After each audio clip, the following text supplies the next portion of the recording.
En esta presentación, entonces, trabajaremos los componentes suprasegmentales del español.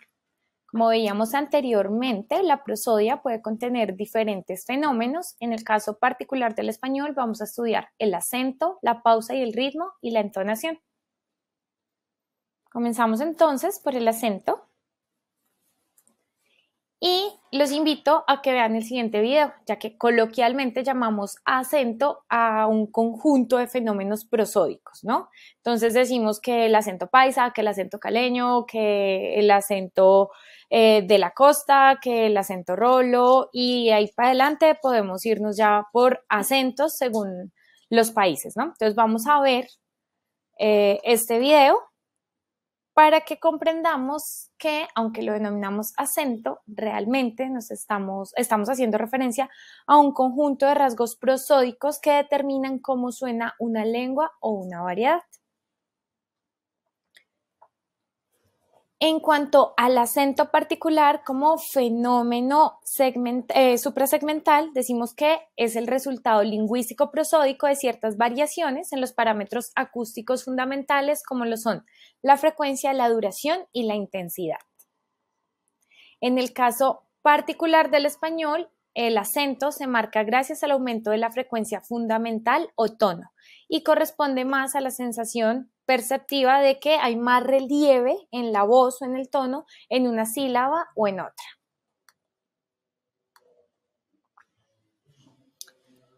Tenemos diferentes tipos de acento, aunque todos corresponden a esa percepción de mayor tono en una sílaba.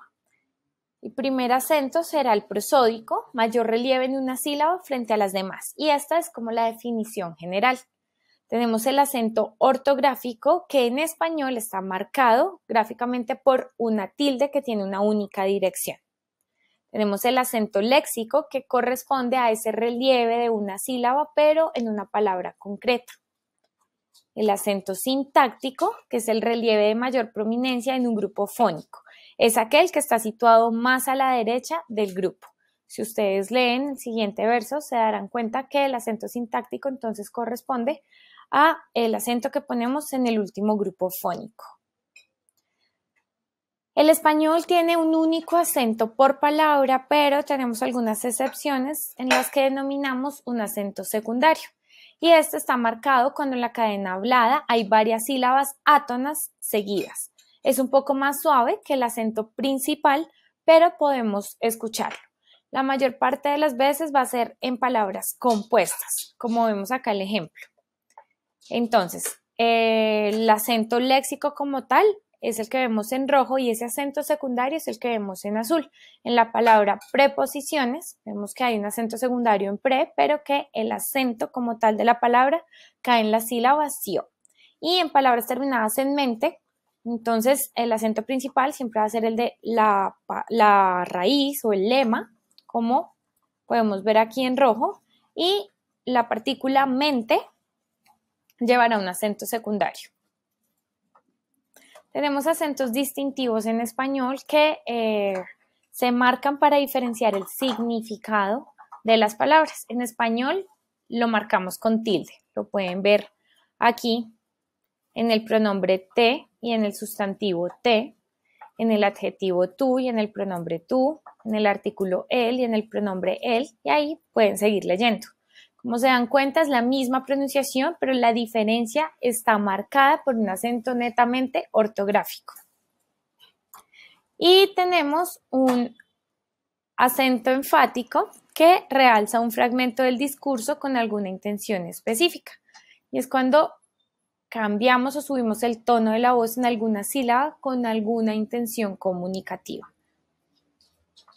Este acento enfático tiene que ver también con la entonación.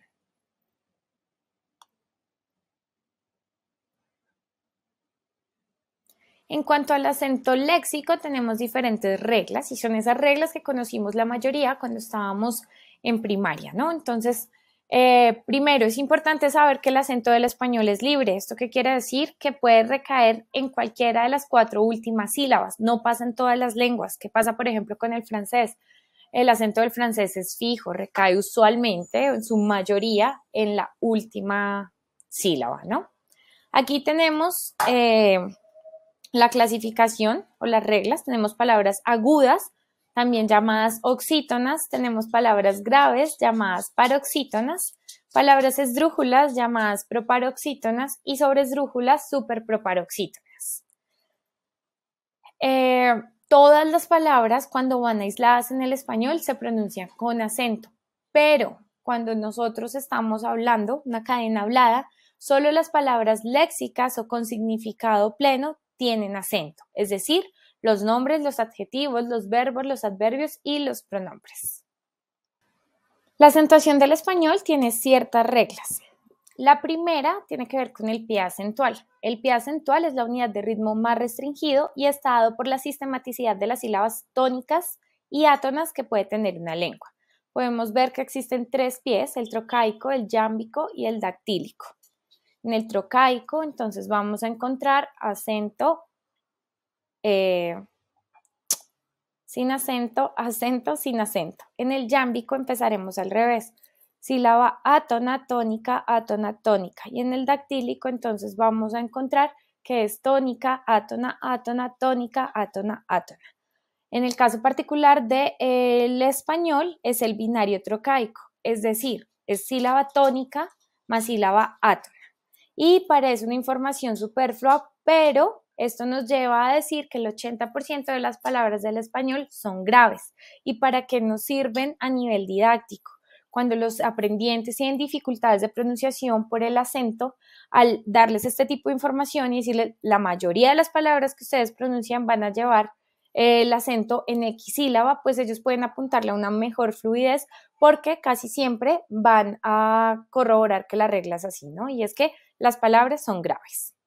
Existen otras reglas del español para la acentuación que los invito a que las lean, aparecerán de aquí en adelante y tiene que ver con cómo determinar si una palabra es aguda, si es grave, etc. Y con la tilde. A nivel didáctico y para los aprendientes, muchas veces ellos no reconocen cuándo va una tilde y cuándo no. Entonces, este tipo de reglas pueden ser relevantes para el aprendizaje. De nosotros depende es cómo las explicamos. Aquí, para los profesores, podemos leerlas tal cual como ustedes la ven en las diapositivas, pero a nivel didáctico, pues sí tendríamos que hacer un tratamiento diferente.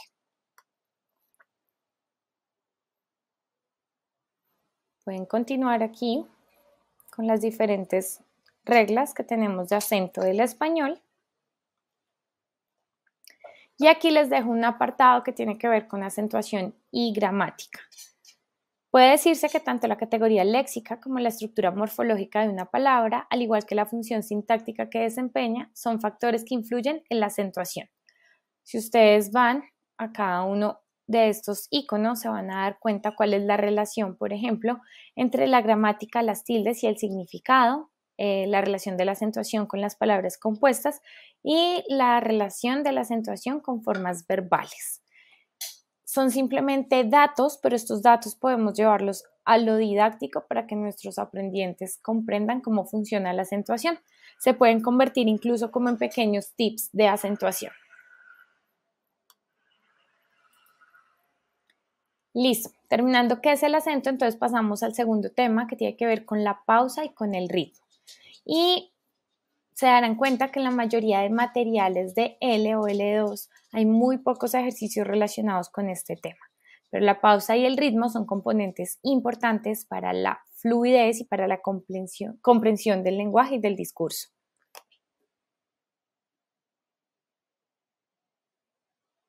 Entonces, les dejo este videito. La pregunta es, ¿qué hace que cada lengua o variedad suene distinto? Bueno, pues en general es la prosodia, pero se van a dar cuenta que las pausas, la velocidad y el ritmo hace que tengamos ciertos acentos. En este video, una persona extranjera va a reconocer el acento de cada una de las mujeres colombianas que está leyendo.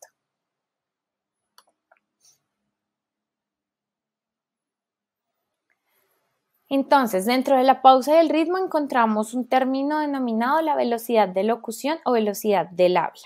Este hace referencia a la rapidez con la que son pronunciados los enunciados en términos generales en una lengua. Tenemos velocidad larga, es decir, muy lenta, es deliberada, es precisa en exceso. velocidad andante, que es moderadamente lenta, es esmerada pero natural, el allegretto, moderadamente rápido pero es despreocupado, y el presto, que es una lengua con velocidad de locución muy rápida y completamente descuidada. En español, decimos que tenemos o que podemos pronunciar 150 palabras a 200 por minuto, es decir, que es moderadamente lento, lo que nos lleva a un ritmo andante para el español. Al igual, la velocidad se puede asociar a diferentes situaciones como las cualidades del hablante, las necesidades del oyente, las condiciones físicas del contexto y la intención comunicativa. La velocidad también depende del número de pausas que se incluyan en el enunciado. Incluir ciertas pausas también tiene una intención comunicativa.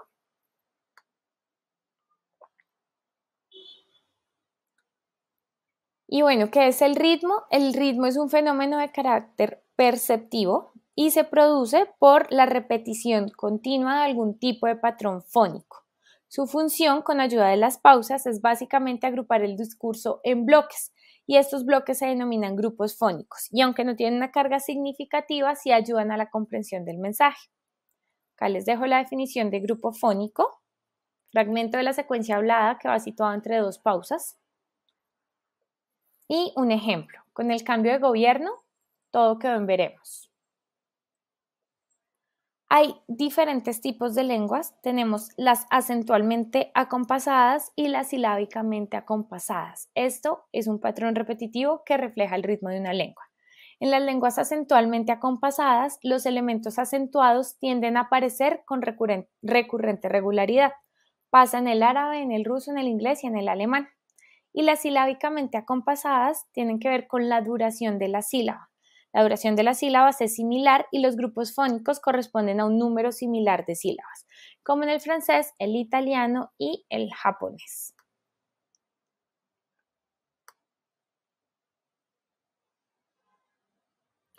El español decimos que tiende a ser silábicamente acompasada, ya que se pronuncian todas las sílabas sí o sí. Existe un fenómeno denominado resilabeo y sucede cuando en la cadena hablada un segmento puede moverse de una sílaba a otra debido a la pronunciación. Y esto es lo que sucede, por ejemplo, cuando una palabra termina en S y la siguiente comienza por vocal. Usualmente vamos a unir esa S a la siguiente vocal. Primero, porque la regla general del español o la sílaba más frecuente, como ya lo vimos, es consonante vocal. Entonces seguimos cumpliendo con este patrón. Y segundo, porque el resilabeo otorga mayor fluidez y naturalidad al discurso.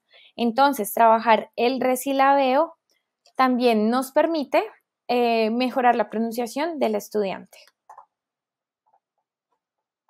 Este es uno de los ejemplos. Como pueden ver, el enunciado escrito dice: mis abuelos están bien. La división silábica sería la que ven en la segunda fila y se dan cuenta que vamos a dividirla tal cual, como si mis fuera una palabra, lo es.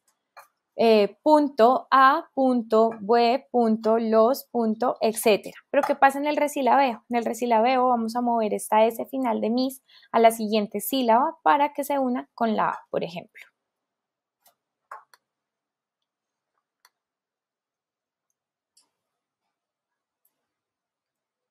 Y después de comprender un poquito más qué es el ritmo y cómo sucede en el español, pasamos a la pausa.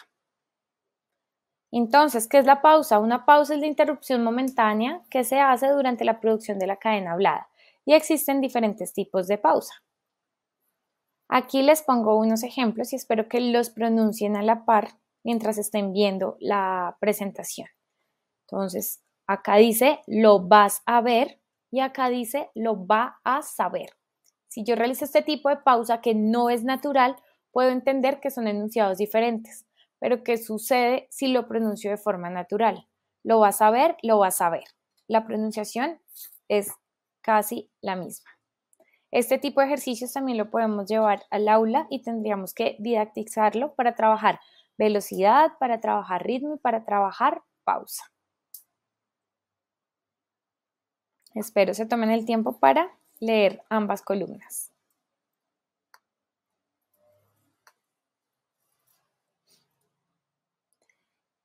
Y claramente en español tenemos algunas reglas. respecto a la pausa. Entonces, nunca hay una pausa en español entre un artículo y un nombre. Ejemplo, la mujer. Yo no digo la mujer jamás. Nunca hay pausa entre nombre y adjetivo, entre adjetivo y nombre, entre verbo y adverbio, entre adverbio y verbo, entre verbo y pronombre clítico o átono, entre adverbio y adjetivo, entre adverbio y adverbio, entre los componentes de las formas compuestas, como he ido, y entre la preposición con su término, bajo mi responsabilidad.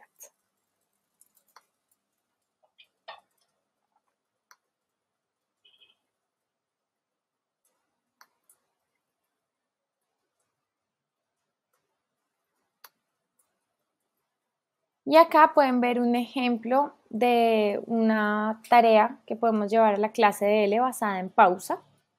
Es tomado de Juana Gil 2007 y dice, cada alumno prepara un texto de 3 líneas y luego el profesor le da un adjetivo. El estudiante debe leer sus líneas con la emoción que le corresponde. Aquí no solo se trabaja la velocidad de locución, sino también la entonación. Y al trabajar entonación estaremos trabajando pausa y ritmo. Podemos hacerlo como que cada aprendiente prepare un texto de 3 líneas, como también podemos presentarles o proyectar un texto en el tablero y cada uno deberá leer este texto con una emoción diferente, por ejemplo. Luego podemos hacer preguntas ya de metaaprendizaje, suena diferente, suena igual, cuál es la diferencia, cuál es más rápida, cuál es más lenta, en cuál hacemos más pausas, etc. Ya dependerá del profesor el trabajo que le dé a este componente.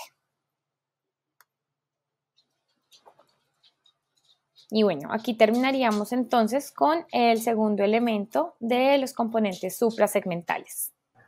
Bueno, y nuestro último elemento es la entonación. ¿Qué es la entonación? La entonación consiste en los cambios de tono que pronunciamos en cualquier enunciado. En términos generales diríamos que es la melodía de cada oración.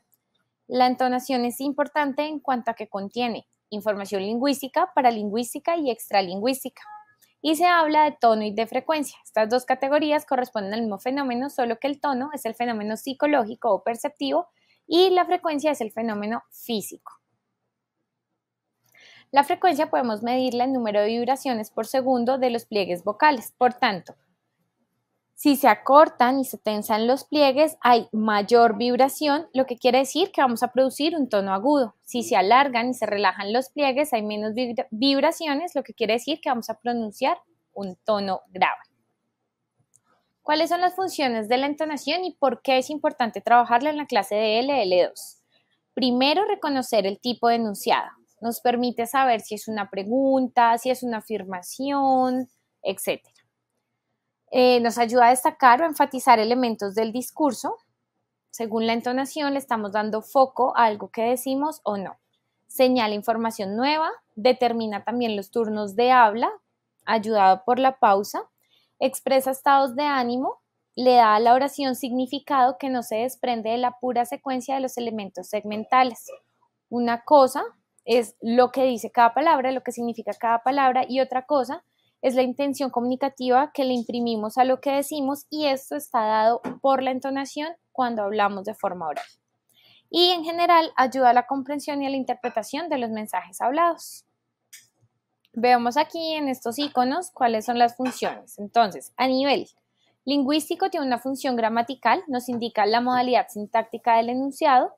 Tiene una función discursiva que puede ser demarcativa, integradora, interactiva o informativa.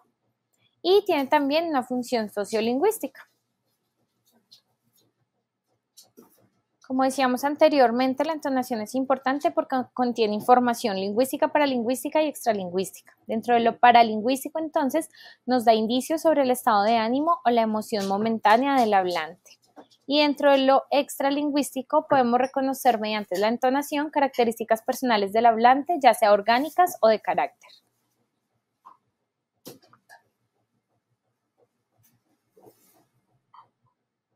Como vimos anteriormente, la entonación está dada por el cambio tonal. Y aquí entonces tenemos dos términos importantes. Uno, el de gama tonal, y el otro, el del registro. Hablamos de registros altos o bajos y gamas tonales podemos encontrar 4. La primera gama tonal sería la gama tonal individual, que es propia de cada hablante y que depende de su anatomía. Es el tono inherente de cada persona. Es eso que cuando hablamos con una persona nos permite reconocer quién es. Tenemos también una gama tonal expresiva o paralingüística, es decir, los márgenes tonales en los que se mueve el hablante cuando quiere transmitir información afectiva, emocional o actitudinal. Cada persona sabe qué tan fuerte o tan bajo habla dependiendo cómo se siente. Tenemos la gama tonal idiomática, que corresponde a las variaciones tonales de cada lengua. Se dice, por ejemplo, que el español se mueve en una gama tonal más baja que el francés o el chino. Y por último tenemos una gama tonal fonológica, que son los tonos que varían dependiendo del contexto oracional y de los propósitos que tenga el hablante. Tipo de discurso y de oración son los que tienen que ver netamente con los tipos de entonaciones que hacemos según queramos expresar una idea, hacer una pregunta, hacer que la otra persona hable, etc. Y tenemos registros. Entonces el registro alto en español, cuando el tono sube, por lo general lo utilizamos en los pretonemas de las interrogaciones. ¿Qué es un pretonema? Es la sílaba que va inmediatamente antes de el último tonema o sílaba acentuada. Entonces, en ¿quieres ir a jugar? Vamos a empezar a subir la voz o a tener un registro alto en la palabra a. En la mayoría de enunciados exclamativos o en las interjecciones vamos a utilizar un registro alto en español. En los enunciados imperativos o exhortativos, es decir, cuando queremos hacer que una persona reaccione de cierta forma o cumpla una acción, también utilizamos un tono alto. Y para marcar contraste entre dos elementos del discurso. Por ejemplo, ayer fui al cine con Camilo, con el otro Camilo. Esa segunda parte de la oración, si se dan cuenta, hay una subida en el tono. Y utilizamos registro bajo en español en los incisos, en los ruegos y para establecer la equivalencia entre dos elementos de la secuencia discursiva. Por ejemplo, ayer fui a comer con mis vecinos, los de enfrente.